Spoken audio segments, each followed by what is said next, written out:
For almost 10,000 years, the island fox was the apex predator, and they are just way too cute to be dangerous. But today, Santa Cruz Island, part of Channel Islands National Park, is a kayakers, hikers, and snorkelers paradise. And the island fox is still here and still adorable. We're Howard and Katelyn Newstate. This year, we're traveling to 51 parks in 52 weeks. We're visiting all the U.S. national parks in the lower 48 in a special Winnebago Vista NPF limited edition. Each week, we're sharing where to stay, what to do, and introducing you to the people doing incredible work across our national parks. Right, we are all packed up and it was another early morning. This is very reminiscent of our trip out to Dry Tortugas because much like that, we are heading to Channel Islands National Park, which is a series of islands off the coast of California, and you can only get there by boat. So we're heading to the Ventura Harbor, hopping on a boat, and heading out for a day of adventure. There are 5 islands that make up Channel Islands National Park, each offering a different experience. Today, we're going to be taking you along as we visit Santa Cruz Island, the largest and one of the most approachable for first-time visitors like us. There are no services on the island, so make sure you bring a lunch, snacks, and plenty of water. You can camp overnight on the islands, and within those campgrounds, you will find water fill stations that day visitors are also able to use so that we all stay hydrated. Since we're traveling by RV and with our 3 dogs, we opted to stay at a nearby Ventura County campground, where we were able to snag an oceanfront site with gorgeous views. This location is only about 15 minutes away from Ventura Harbor, which is where our boat departed from. We are all checked in here at Island Packers for our 9 o'clock boat. We've got our boarding pass, and we're heading over to Santa Cruz Island. There are several different islands that you can visit, and we're going to the largest island. And we've got a hiking map here, and I think it's about an hour ride out to the island. And it's also whale season, so I'm crossing my fingers that we'll be able to see some whales and some dolphins. They saw 20 gray whales yesterday, so I think our chances are pretty good. My name's Paige, I'll be your captain. We just have one destination this morning. It's going to be on Santa Cruz Island. We'll look for wildlife along the way, so give or take wildlife sightings. Usually takes a little over an hour. And we are going to be picking up speed here soon, so just make sure you're hanging on and enjoy the ride out to Santa Cruz Island.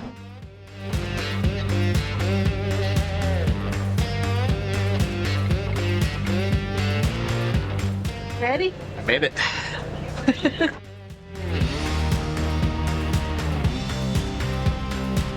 My name is Mitra. I'm gonna be one of the rangers out here today. So happy to have you out here. If you have any questions, if you need any help with anything, please let me know because it is just so amazing for me to be able to be helpful to you. So please take advantage of that. We have over 1,000 different species of plants and animals here on the islands. And we have over 2,000 different species over in our National Marine Sanctuary. Is there any plant or animal anyone's very excited to check out today? Go ahead. The fox, the island fox. Anyone else excited to see the island fox? Yeah. Yes, awesome. Well, the island fox is one of the rarest species in North America, and they only exist on 6 of the 8 Channel Islands and nowhere else in the world. You are on one of those islands. If you feel like you brought a lot of stuff with you and you don't want to carry it all around, we have some animal-proof containers for you. We call them fox boxes out here. Make sure that you're not leaving anything sitting out unprotected. Backpacks, bags, anything like that, especially things with zippers. We have some really, really smart wildlife on the islands, and especially ravens. Ravens have learned how to unzip your bags and backpacks with their beaks. And they're very good at doing this. And then last but not least, it's very important that you do not miss your boat today, correct? We have 2 boats leaving, a 3:30 and a 4 o'clock. If your ticket says 3:30 as a day visitor, you should be in line ready to go by 3:15. So 15 minutes before whatever your ticket says. If you miss that last boat, you were gonna be snuggling with some foxes tonight. So please, please make sure you don't miss your boat. Have fun, have a wonderful time on the island. I will also be doing a guided hike after the next boat gets here. What'd you find? The biggest agave I think I've ever seen in my life. It's taller than you. Yeah, look at this thing.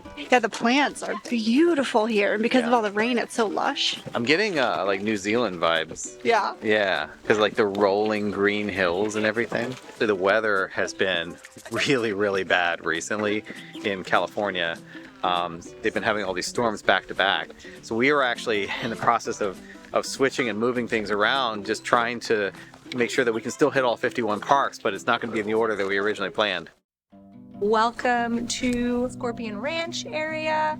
This hike is going to be about 1 mile, about 1 hour. We're gonna go up the Cavern Point Trail. We're gonna go about 300 feet up in elevation. The step area is gonna be probably the most difficult part of the hike, but after that work that you did, you're gonna be rewarded with some magnificent coastal views. And then once we get up to Cavern Point, I'm gonna let you go on your own from there so you can experience some of the isolation of this island, because isolation has had a huge impact on these California Channel Islands. When these islands rose up from out of the sea about 5 million years ago, they were always isolated. They were never connected to the mainland. And so this isolation has fostered the development of a lot of unique species out here, and of course created some interesting cultural history out here on these islands. They were ranching on the island up till about 1997, so very, very recently. Wow. Due to all of that ranching, the vegetation and the look of the island was dramatically altered. There was a coast survey done in 1858 by USGS. Their description of the island was that it was so thick with native brush that they had to crawl through on their hands and knees. And so some of the first visitors, what they were seeing was large areas of native plants of oak woodlands, chaparral, coastal sage, which is not what we see today. A lot of what you're looking out and seeing is these green grasses, which were non-native European grasses, so oats, bromes, and foxtails that were brought during the ranching period. That's one of our biggest challenges right now, is to restore the native plants on the island. But what we had to do first was remove those non-native mammals. And so when the Park Service attempted to remove what they thought was going to be about 4,000 sheep, when they finished rounding up all those sheep to remove them from the island, they removed about 9,000 sheep. So way over the carrying capacity of this island, not enough resources for that large amount of sheep. We were very close to losing another species on the island. This is the largest native terrestrial mammal on the island. How do you think the fox might have got here? And we know that the islands were never connected to the mainland. They were always surrounded by water. They were brought here. Yeah, so our guesses are that they were brought here. When we look back in the fossil record, we do see that foxes have been on the islands for about 9,000 years, and that coincides with the time period that the first humans were here, so 10,000 or more years ago. So we only have foxes on the islands while humans are here. So it's very likely that foxes were brought out here by indigenous Chumash folks. And we did also find in the fossil record that in a short period of time, in about 2,000 years, they evolved into their own species, the native island fox. And when you see them, you'll notice that they're about 20% smaller than the mainland gray fox that they evolved from. You're gonna notice that you're seeing those island foxes out and about during the daytime, which is pretty different than most any fox you'll see on the mainland. Most of those are nocturnal, they're out at nighttime, and so another reason for that would be because they don't have those natural predators here on the island. I'm happy that you came and joined me to learn a little bit about your park, and I hope whenever you go home, you don't forget about this park and you tell your friends and family. And I also hope you see lots of island foxes once you leave this hike. But thank you for your time. Yay! Well, we just finished a ranger program with Mitra, and though this is probably only the 8th time that you've heard this out of 51 times, we love taking ranger programs. We think that getting better interpretation and a better understanding, whether it's a natural or historic location, is so important to really understand what you're looking at and why you should be there. Once you've attended a ranger program, then go explore on your own, because now you've got that grounded establishment of the history, the people, the places, and the animals of an area. Katelyn, what's going on? So we learned that this is like a bait ball. Mitra said that the fish just kind of like swirl around into one big ball, and it just creates this like a massive feeding area. So they're diving down really deep and eating, and then sometimes there'll be dolphins underneath, so they're getting attacked from all angles. But the birds right now are just going bananas.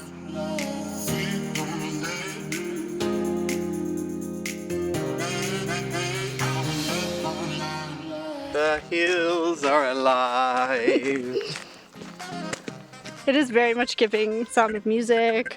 I heard somebody say Iceland. I said Greenland. You said New Zealand. Yeah, I get... Or I said Ireland. And then you said Hawaii. This is such a cool and unique place. You know, we're only 25 miles off the coast, but it feels like you're thousands of miles away. So what'd you just see? It finally happened. We saw a fox, and he was so cute. And he was quite sneaky. He was trying to get into the tent, and then he jumped up on the picnic table looking for food.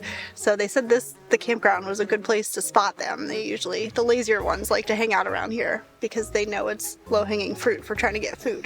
That guy was trying to get stuff. Been carting around something very important. Lunch.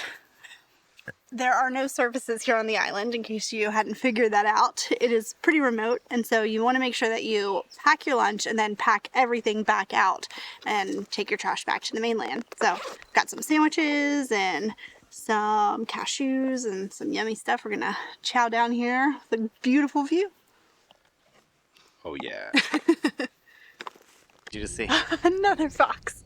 This one was looking for food too. I'm sensing a theme here.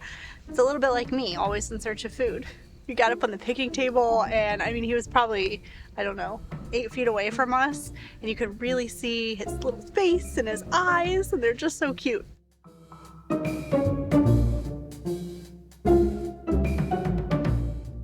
All right, we're climbing again. Where are we climbing to this time? The Potato Harbor Overlook, which Katelyn just informed me has nothing to do with potatoes, besides someone at some point thought that the shape of the harbor looks like a potato. Or an egg, or really anything that's kind of rounded. I don't know, egg harbor doesn't have the same ring to it as potato harbor. Or oval harbor. Let's find out if it even is potato shaped.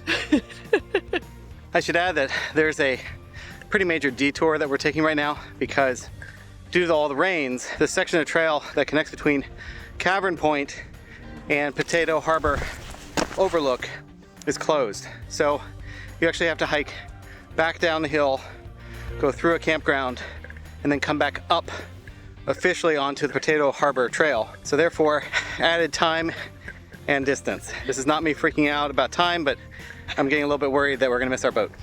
This morning when we were getting ready, we were debating what kind of footwear to wear or bring, and I would highly recommend sturdy hiking boots. Right now it's really muddy because of all the rain we've gotten, but there are some rock scrambles and things on the trail, and I personally feel like just having that extra support is definitely worth it. Oh, we hoofed it. We made it. Technically the Overlook is 0.1 miles. We're gonna stop here because this is great. Does it look like a potato? No. Not getting potato vibes. You're what? Not getting potato vibes at all. But regardless of whatever it's named, it is absolutely beautiful.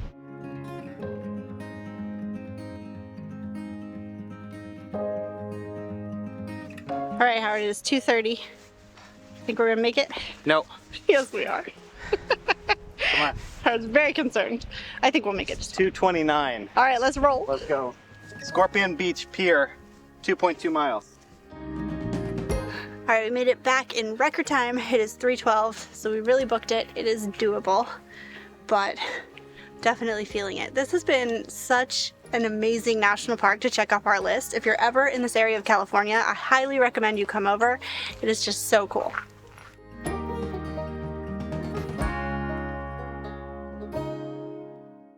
Back on the mainland, we made one more stop to one of the best national park visitor centers we've come across, which we highly recommend visiting whether you take a trip out to an island or not. We're going under the sea.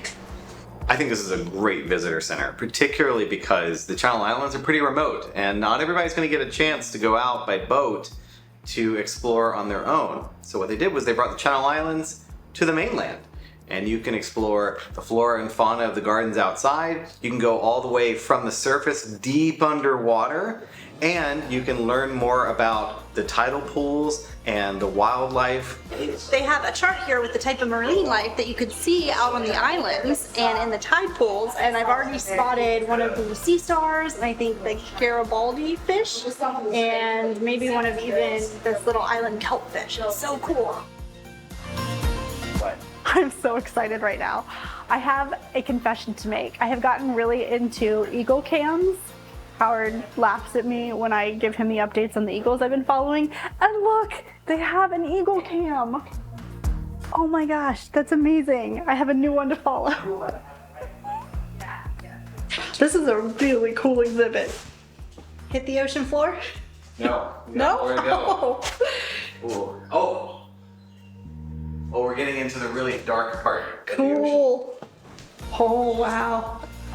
It says these are comb jellies. They propel themselves by squishing the water out, and it glows. And so this is what you would see if you could be deep underwater. That is so cool. Yeah, you need a submarine like right here. Okay, now are you on the ocean floor? Now we're on the ocean floor. Welcome to the ocean floor. Wow. They have televisions on the ocean floor. You can hit a button.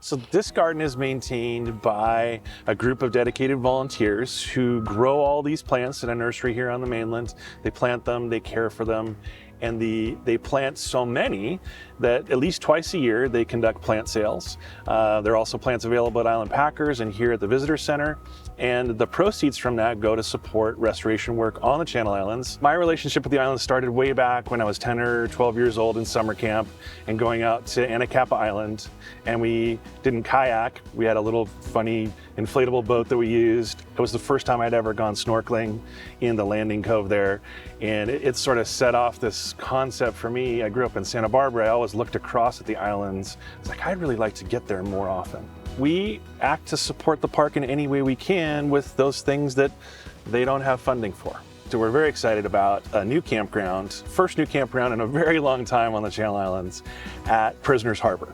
It's a very remote location. The sites are all laid out. There's a new restroom there, which will be ADA accessible.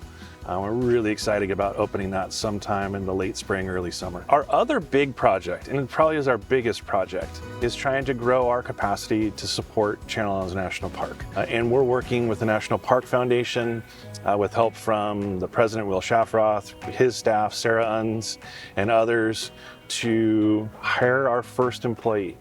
So we're looking to hire an executive director in 2023. And so we want to be able to support the park at a much higher level than we do today. And that's the path we see to that. What I would tell people is if they only have a little bit of time, absolutely come here to the Visitor Center. They'll get a taste of what the islands are like. But if they really want to understand the Channel Islands, they should book a trip with Island Packers and get out to Santa Cruz Island.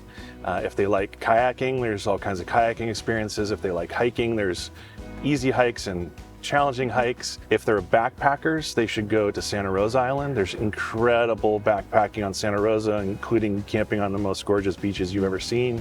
And if they really want that remote experience, then it's San Miguel Island. On our next episode, we're taking you to a small but surprising national park full of caves, beautiful hiking, and great camping. We're off to Pinnacles National Park in Central California. Thanks so much for watching. We'll see you soon.